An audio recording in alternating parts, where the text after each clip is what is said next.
السلام علیکم دوستو، قبر سے حضور صلی اللہ علیہ وسلم کا جسم نکالنے کی کوشش۔ دوستو، آج جو واقعہ میں آپ کو سنانے جا رہا ہوں اسے سن کر آپ کے رونگٹے کھڑے ہو جائیں گے۔ اس قصے کو شیخ عبدالحق محدث دہلوی نے اپنی کتاب تاریخ مدینہ میں لکھا ہے کہ آج سے 800 سال پہلے مصر میں ایک بادشاہ ہوا کرتا تھا۔ اس کا نام سلطان نور الدین زنگی تھا۔ وہ بہت نیک بادشاہ تھا، ہر وقت اللہ کا ذکر کیا کرتا تھا۔ وہ روزانہ رات میں 1000 بار حضور صلی اللہ علیہ وسلم پر درود شریف پڑھ کر سوتا تھا۔ ایک رات تھکان کی وجہ سے سلطان نے صرف 700 بار درود شریف پڑھا اور سو گئے تو خواب میں حضور صلی اللہ علیہ وسلم کا دیدار ہوا۔ آپ نے فرمایا کہ اے نور الدین، آج میرے پاس 300 درود کم کیوں بھیجے؟ یہ خواب دیکھتے ہی سلطان کی آنکھ کھل گئی اور انہوں نے اسی وقت 300 بار درود شریف پڑھ کر 1000 کی تعداد مکمل کی۔ اس واقعے کے کچھ ہی دنوں بعد سلطان نور الدین ایک رات سوئے ہوئے تھے کہ انہیں خواب میں حضور صلی اللہ علیہ وسلم کا دیدار ہوا۔ آپ صلی اللہ علیہ وسلم نے سلطان سے کہا کہ اے سلطان، 2 عیسائی آدمی میرے جسم کو قبر سے نکالنا چاہتے ہیں، تم جلدی سے مدینہ آ کر ان کی خبر لو، ورنہ میرا جسم ان عیسائیوں کے ہاتھ میں چلا جائے گا۔ اور پھر حضور صلی اللہ علیہ وسلم نے سلطان کو ان دونوں آدمیوں کی شکلیں دکھائی۔ اسی وقت سلطان کی آنکھ کھل گئی تو وہ بے چین ہو اٹھے کہ آخر یہ کیسا خواب تھا اور حضور صلی اللہ علیہ وسلم مجھ سے کیا کہنا چاہتے تھے۔ بستر سے اٹھے اور وضو کر کے 2 رکعت نماز پڑھی اور پھر لیٹ گئے۔ آنکھ لگ گئی اور پھر خواب میں حضور صلی اللہ علیہ وسلم کا دیدار ہوا۔ آپ فرما رہے تھے کہ سلطان، تم کیوں سو گئے؟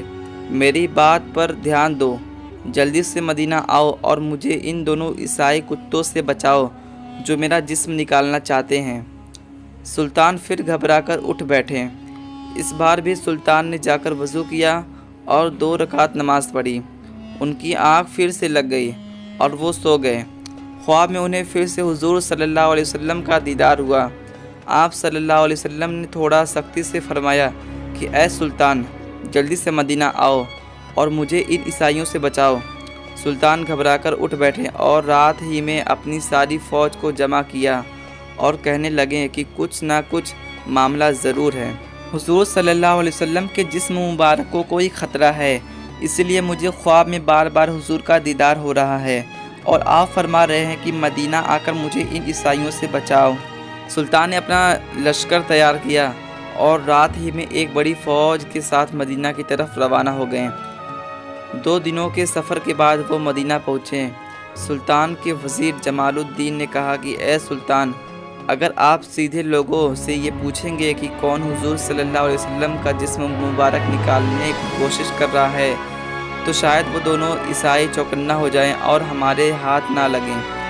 اس لیے آپ ایک کام کریں کہ تمام مدینہ والوں میں انعام تقسیم کرنے کا اعلان کر دیں اور پھر ایک جگہ پر بیٹھ کر آپ ہر انعام لینے والے کی شکل دیکھیں۔ اس طرح آپ ان دونوں عیسائیوں کو آسانی سے پہچان لیں گے اور ہمیں انہیں پکڑنا آسان ہوگا۔ سلطان نے کہا ٹھیک ہے، اس کا انتظام کیا جائے، اور پھر صبح ہوتے ہی پورے مدینہ میں اعلان کر دیا گیا کہ سلطان نور الدین کی طرف سے تمام مدینہ والوں کو انعام بانٹے جائیں گے۔ انعام تقسیم کے وقت سلطان ایک کرسی پر بیٹھ گئے اور وزیر جمال الدین لوگوں کو ایک ایک کر کے انعام دینے لگے۔ سلطان ہر آنے والے انسان کا چہرہ خوب غور سے دیکھتے ہیں، لیکن انہیں وہ 2 انسان نظر نہیں آ رہے تھے جن کی شکل حضور صلی اللہ علیہ وسلم نے خواب میں دکھا کر سلطان سے کہا تھا کہ یہ دونوں مجھے نکالنا چاہتے ہیں۔ دوپہر کا وقت ہو گیا، سارے انعام بٹ گئے، لیکن ان 2 عیسائیوں کا کوئی سراغ نہ ملا۔ سلطان نے مدینہ والوں سے پوچھا کہ تم میں سے کوئی بچا تو نہیں ہے؟ لوگوں نے کہا نہیں سلطان، سارے لوگ انعام پا چکے ہیں، اب مدینہ میں کوئی انعام پانے سے نہیں بچا۔ سلطان نے کہا نہیں، ابھی 2 لوگ بچے ہیں، وہ میرے پاس حاضر نہیں ہوئے ہیں۔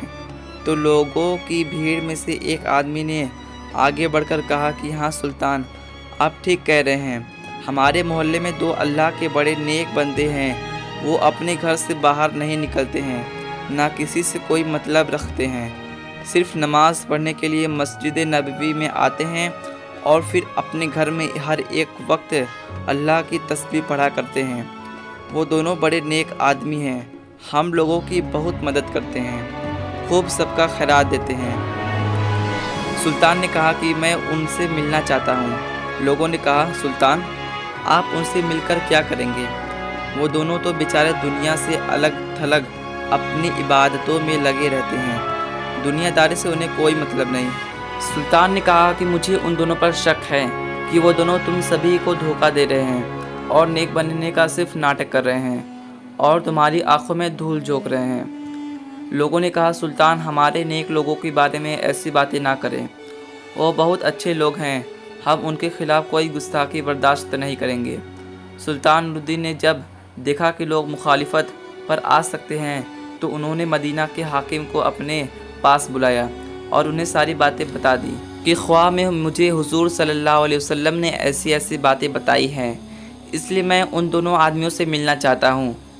حاکم نے کہا کہ سلطان تم پریشان نہ ہو، میں اس کا انتظام کرواتا ہوں اور جو بھی مخالفت کرنے کے لیے سامنے آئے گا اسے کڑی سے کڑی سزا دی جائے گی۔ اور پھر سلطان نوردین مدینہ کے حاکم کے ساتھ ان دونوں آدمیوں کے گھر پہنچے۔ سلطان نے جیسے ہی ان دونوں آدمیوں کی شکلیں دیکھی تو وہ انہیں پہچان گئے، کیونکہ یہ دونوں وہی انسان تھے جن کی شکلیں حضور صلی اللہ علیہ وسلم نے خواب میں سلطان کو دکھائی تھی اور فرمایا تھا کہ یہ دونوں میری قبر سے میرے جسم کو نکالنا چاہتے ہیں۔ سلطان نے ان دونوں سے ساری باتیں پوچھی تو انہوں نے صاف انکار کر دیا کہ ہم تو رسول صلی اللہ علیہ وسلم سے بہت زیادہ محبت کرتے ہیں، اس لیے تو ہم اپنا شہر چھوڑ کر مدینے میں آ کر رہنے لگے، ہم ایسا گندا کام کیوں کریں گے؟ سلطان نے کہا کہ تم سچ سچ بتا دو ورنہ میں تمہیں بہت سخت سزا دوں گا۔ ان لوگوں نے کہا کہ اے سلطان ہم بالکل بے قصور ہیں، تمہیں جو کرنا ہے کر سکتے ہو۔ پھر سلطان نے فوجیوں کو حکم دیا کہ ان کے گھر کا کونا کونا چھان مارو اور ہر چیز ہٹا کر دیکھو کہ کیا کہیں سرنگ کا نشان ملتا ہے۔ فوجیوں نے پورا گھر چھان مارا لیکن کہیں سراغ نہیں ملا۔ سلطان نے خود اندر جا کر ایک ایک چیز ہٹا کر دیکھی لیکن کہیں کچھ نشان نہ ملا۔ اب تو لوگوں نے بھی کہنا شروع کر دیا کہ اے سلطان یہ تمہاری غلط فہمی ہے، تم ہمارے اللہ والوں کو کیوں پریشان کر رہے ہو؟ مدینہ کے حاکم نے بھی سلطان سے چپکے سے کہا کہ سلطان مجھے بھی یہی لگتا ہے کہ آپ سے کوئی غلط فہمی ہو گئی ہے، بہتر ہوگا کہ آپ ان دونوں آدمیوں کو چھوڑ دیں ورنہ لوگوں کی مخالفت بڑھ سکتی ہے۔ سلطان بہت زیادہ پریشان ہو گئے۔ اس کمرے میں ایک مصلی بچھا ہوا تھا۔ سلطان نے مصلی پر کھڑے ہو کر اللہ سے فریاد کی اور سجدے میں سر رکھ کر رونے لگے اور اللہ سے مدد مانگنے لگے کہ اے میرے اللہ، میں ایک انسان ہوں، میرے اندر جتنی طاقت تھی میں نے اتنی کوشش کر لی، لیکن آپ کے پیارے نبی نے فرمایا تھا کہ یہی دونوں دھوکے باز انسان آپ صلی اللہ علیہ وسلم کا جسم نکالنا چاہتے ہیں، لیکن یا اللہ مجھے کوئی سراغ نہیں مل رہا ہے، آپ میری رہنمائی فرمائیں۔ سلطان رو رو کر اللہ سے دعا کر رہے تھے اور مدد مانگ رہے تھے کہ تبھی اللہ کی طرف سے سلطان کے دل میں یہ بات ڈالی گئی کہ اے سلطان تم نے ان دونوں کے کمرے میں ہر چیز ہٹا کر دیکھ لی، ہر طرح سے تلاشی لے لی، ذرا یہ مصلی بھی ہٹا کر دیکھو جس پر بیٹھے تم مجھ سے دعا مانگ رہے ہو۔ سلطان تیزی سے اٹھے اور مصلی ہٹا کر دیکھا تو نیچے لکڑی کا ایک پٹرا بچھا ہوا تھا۔ سلطان نے فوجیوں کو حکم دیا کہ یہ پٹرا ہٹاؤ۔ جیسے ہی اس پٹرے کو ہٹایا گیا تو نیچے ایک سرنگ بنی ہوئی تھی۔ سلطان نے ایک فوجی سے کہا کہ جا کر دیکھو کہ یہ سرنگ کدھر کو جاتی ہے۔ فوجی نے اندر جا کر دیکھا تو وہ سرنگ حضور صلی اللہ علیہ وسلم کی قبر کے پاس پہنچ چکی تھی اور حضرت عمر رضی اللہ تعالیٰ عنہ کا انگوٹھا نظر آنے لگا تھا۔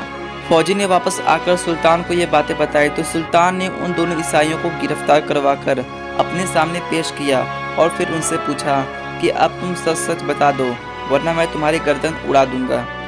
ان دونوں نے جواب دیا کہ اے سلطان ہمیں عیسائیوں کی طرف سے یہاں مدینہ بھیجا گیا ہے تاکہ ہم مسلمانوں کے نبی کا جسم نکال کر انہیں دے سکیں اور اس کے بدلے میں ہمیں بہت سارا انعام دیا جائے گا، اسی لیے ہم دونوں نے اپنا بھیس بدلا اور ایک نیک آدمی کی شکل بنا کر مدینے میں آ کر رہنے لگے۔ خود پر لوگوں کا بھروسہ بڑھانے کے لیے ہم لوگوں میں خوب صدقہ خیرات کرتے،